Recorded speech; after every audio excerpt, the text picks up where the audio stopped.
আজকে আমরা সবাই এসেছি কালীঘাটে পুজো দিতে, কলকাতার হৃদস্পন্দন কালীঘাট। তো সেই কালীঘাটে আজকে আমরা সপরিবারে এসেছি পুজো দেবো।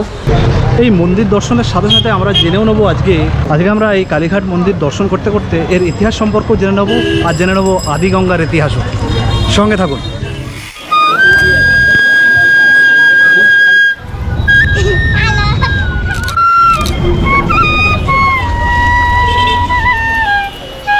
আমরা অনেকেই কারণে অকারণে বিনা কারণে কালীঘাটে আসি পুজো দিতে।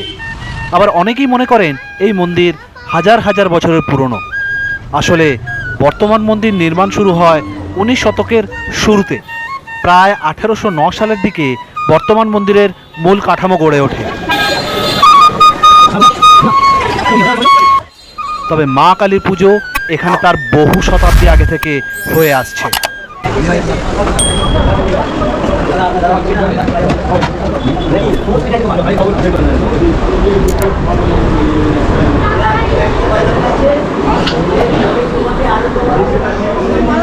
আলাদা নিতে হবে।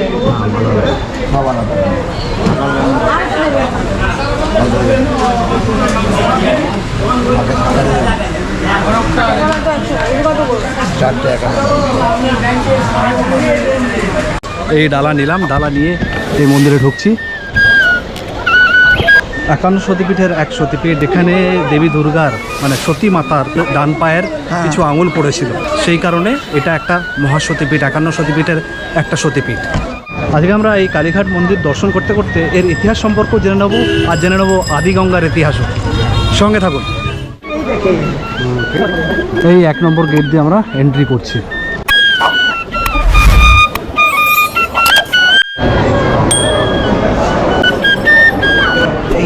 দর্শন হবে, কিন্তু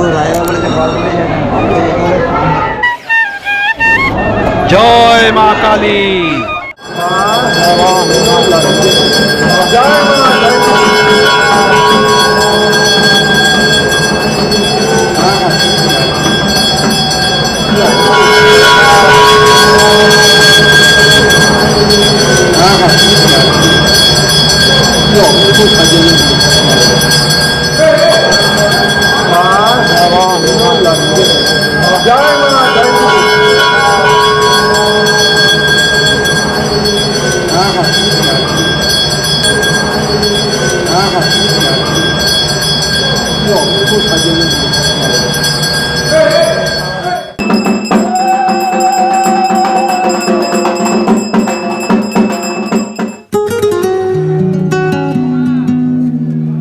অবশেষে পুজো দিয়ে বেরোলাম।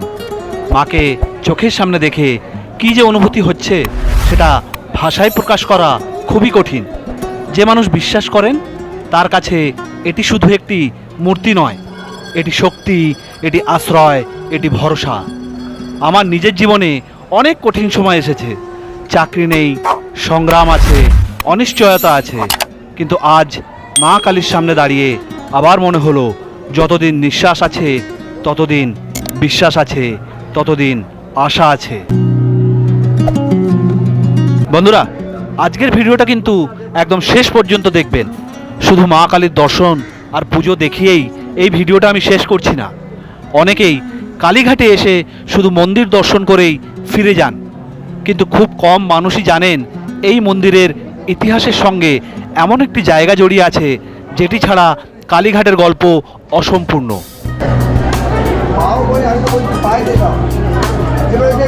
মায়ের হাঁড়ি কাঠ, এখানে যখন মায়ের পুজো হয় তখন মায়ের এখানে বলি দেওয়া হয়।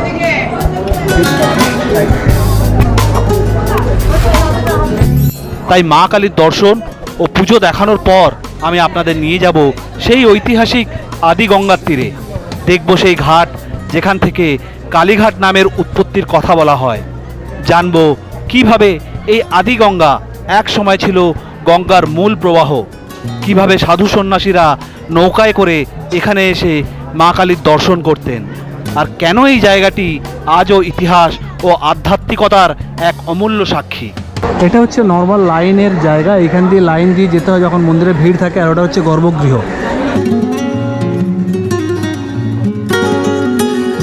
আর এটা হচ্ছে মায়ের মন্দিরের পাশে রাধা গোবিন্দের মন্দির, আর তার সামনেই এই যে ফুলের মেলা বসেছে।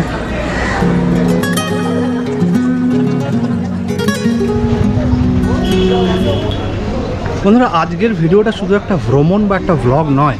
আজকে আমরা এসেছি সপরিবারে 51 সতীপীঠের এক সতীপীঠ ভ্রমণ করতে, পুজো দিতে, দর্শন করতে। এখন যাচ্ছি আমরা আদিগঙ্গা দেখতে, সমস্ত কিছু আপনাদেরকে দেখাবো, সঙ্গে থাকবেন।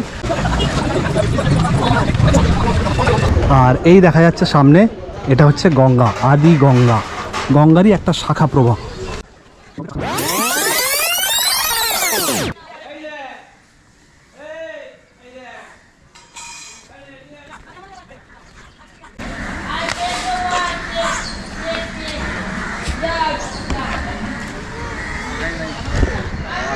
এই হচ্ছে আদি গঙ্গা।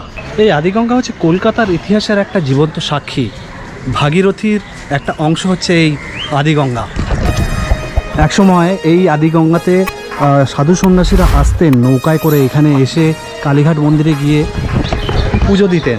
আর আজকে এই আদি গঙ্গার দুপাশে চলছে প্রচুর গাড়ি ঘোড়া। মানুষ কোনোদিন ভাবতে পারেনি যে গঙ্গার এক রূপ পরিবর্তন হয়ে আর এক রূপে পরিবর্তন হবে। সেই আদি গঙ্গা আজকে দেখুন পুরো নালা নর্দমার মতন অবস্থা হয়ে গেছে। এই আদিগঙ্গা শুধু একটা নদী নয়, কলকাতার ইতিহাসের এক জীবন্ত স্মৃতি।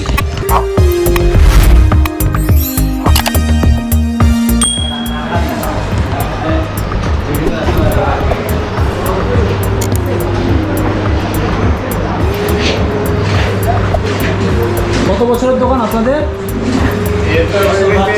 হ্যাঁ, 100 বছর। পেড়া বানান আপনারা? পেড়া, सबसे बेस्ट क्वालिटी পেড়া। पेड़ा सबसे कम दाम में এটা सबसे बेस्ट क्वालिटी এটা কি আছে, খোয়া ক্ষীর নাকি? खोआ के আচ্ছা আচ্ছা, खोआ के ঠিক আছে।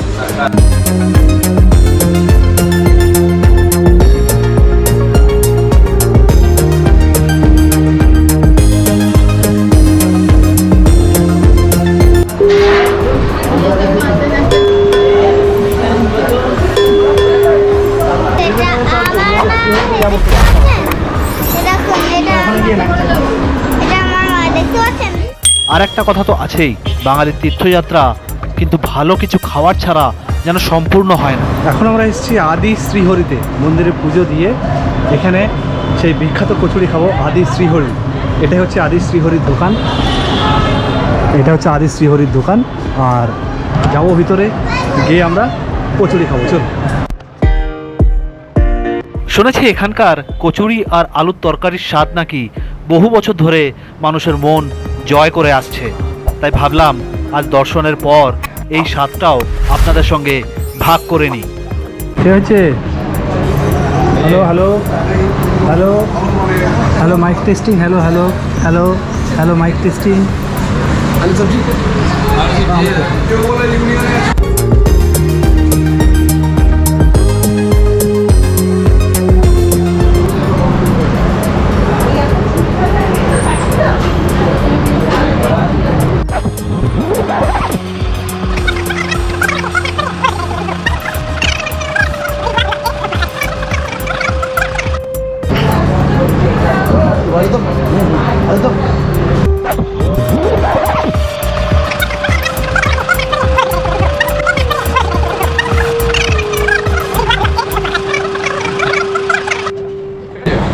এবারে খাচ্ছি আলুর দম আর গ্রেভি দিয়ে। এর আগে খেয়েছিলাম আলুর সবজি, দুটোই বিউটিফুল।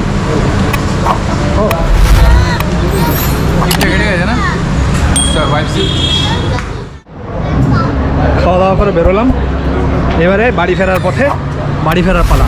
তো আপনাদের কেমন লাগলো ভিডিওটা অবশ্যই আমাকে জানাতে ভুলবেন না। ভালো লাগলে লাইক শেয়ার করতে একদম ভুলবেন না। চ্যানেলে নতুন হলে চ্যানেলটাকে সাবস্ক্রাইব করে রাখতে একদম ভুলবেন না।